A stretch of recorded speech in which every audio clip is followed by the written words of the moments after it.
Good evening, my Real News Media TV family. Welcome back to the channel for another news update for November 24, 2023. And in the news this evening, elderly man dies in three-vehicle crash in St. Anne. A 66-year-old man died in a collision in Monique, St. Anne on Thursday afternoon. He is Roy Brown, a farmer of Greerfield, Monique in the parish. Police reports are that the crash involved a Pink Eagle motorcycle that was being driven by Brown, a gray Toyota Probox motorcar, and a Brown 2008 Suzuki Grand Vitara. It is reported that the crash happened at around 5:40 p.m. The brigade and the police were called to the scene, and those involved in the crash were taken to hospital, where Brown was pronounced dead and the others treated. Monique Patterson, a resident of Monique, described Brown as a very hardworking and humble person. You always see him on his bike going to and from work. He's a man who's always on his farm.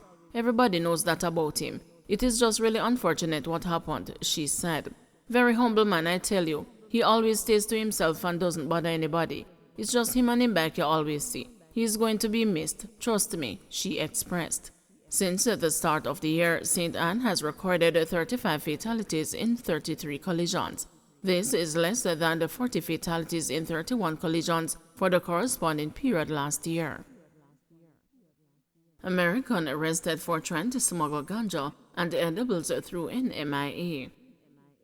An American citizen was detained by customs officers at Norman Manley International Airport and subsequently arrested by law enforcement officers on Tuesday for attempting to smuggle an undisclosed quantity of ganja into the country. The individual, who arrived on a flight from Florida, was also found in possession of a larger quantity of laced edibles concealed within his luggage during routine security checks.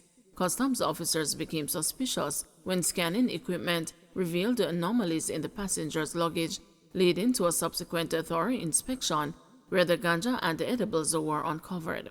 Speaking against the background of the consumption of ganja-laced sweets by primary school students in St. Anne in October, Commissioner of Customs Velma Ricketts Walker hailed the efforts of the officers who, through their vigilance, prevented the laced edibles from getting onto the streets and into the hands of unsuspecting consumers. Councillors sidestepped in terms of funding of divisional work. Councillor for the Waterford Division, Fenley Douglas, says the local councillors have been circumvented when it comes to local government maintenance allocations. His comment comes in response to Prime Minister Andrew Holness's announcement in Parliament on Tuesday that $1.4 billion was approved for constituency-based mitigation and cleaning programs. Under the program, a $22 million allocation will be given to each member of Parliament for minor civil works and sanitation projects. Councillor Douglas, who was speaking with the news recently, said this apparent neglect of councillors is concerning to local government members across the political divide. I was extremely distraught by this, and I must state that all the councillors across Jamaica, be it PNP or GLP, were extremely concerned. At the start of this year, we heard of members of parliament getting $40 million in January for road maintenance. We heard in August another $2 million for beautification. None of these fundings have come to any of the parish councils. We're wondering really, what is the real modus operandi by central government? Is it that the plot ahead is to dismantle local government? Is it that they want to bring local government back to the days where we're only responsible for cemeteries? At the genesis of his tenure as minister, he made a valiant attempt to show that he was different.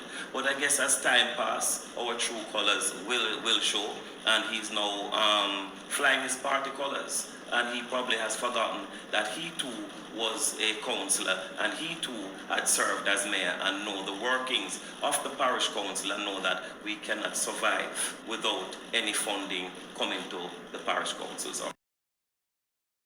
Jamaican sentenced to 6.5 years in U.S. prison for distributing child pornography. A Jamaican citizen is to serve 6.5 years in a U.S. prison for distributing child pornography. Rajiv Isri, 32, was sentenced on Tuesday in the Western District of Wisconsin after pleading guilty in August. Isri is likely to be deported following his release from prison, but if he is not, the prison term will be followed by 10 years of supervised release. The court heard that on July 2, 2022, a 15-year-old girl reported that she had been sexually assaulted by Israel. Further investigation showed that the defendant filmed the assault and sent a video of it to the complainant. Law enforcement found additional videos on Israel's phone of him engaged in sexual activity with the minor.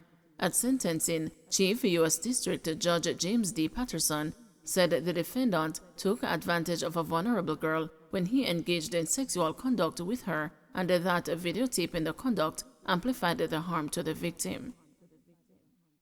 Sentencing of man accused of crushing homeless man's skull pushed back to December 1. The sentencing hearing for Rashawn Bulkin, the man who recently pleaded guilty to smashing a homeless man's head with a rock in St. James, has been put off for a third time. It is now set for December 1 in the St. James Circuit Court. Presiding High Court Justice Bertram Morrison set the new date and remanded Bulkin in custody following the case's latest mention in court on Friday due to the absence of Bulkin's attorney, Albert Morgan.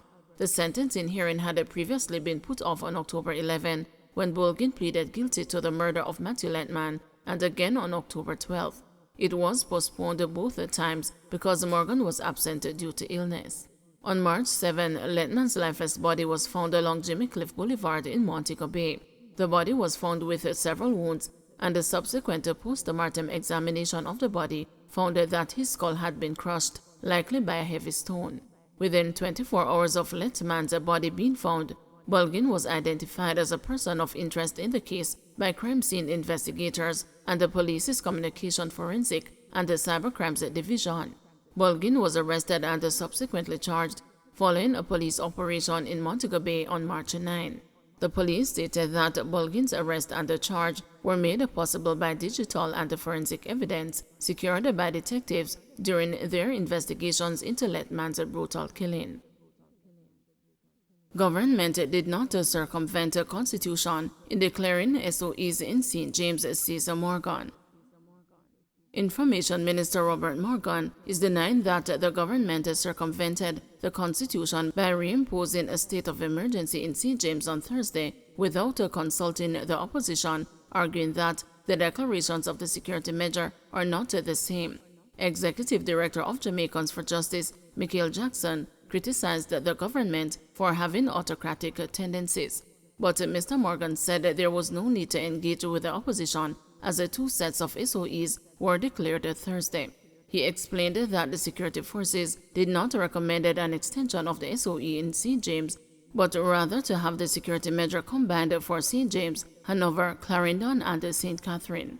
The second set are not the same as the first set. The first SOE related to St. James alone. The second SOE related to St. James and Annual and Hanover as a contiguous area of concern, and also St. Catherine and Clarendon as another contiguous area of concern. So it is not comparing apples to apples because it's two different things. If it is that we were going to declare St. James again by itself, then logically your argument will hold water, but it doesn't because it's not the same thing. Everybody knows what the opposition's position is. The opposition has never, since Mark Golding has become leader of the opposition, it has never been a partner with the government in the fight against crime. Every single action the government has taken to aid in the fight against crime, the opposition has been against. Now, the point I'm making to you, the opposition has gone to court seeking a declaration that SOEs are unconstitutional. They have been on your program on numerous occasions saying that they will never support it. What would be the point of wasting the people's time to have discussions about something that somebody consistently says they do not want to speak about?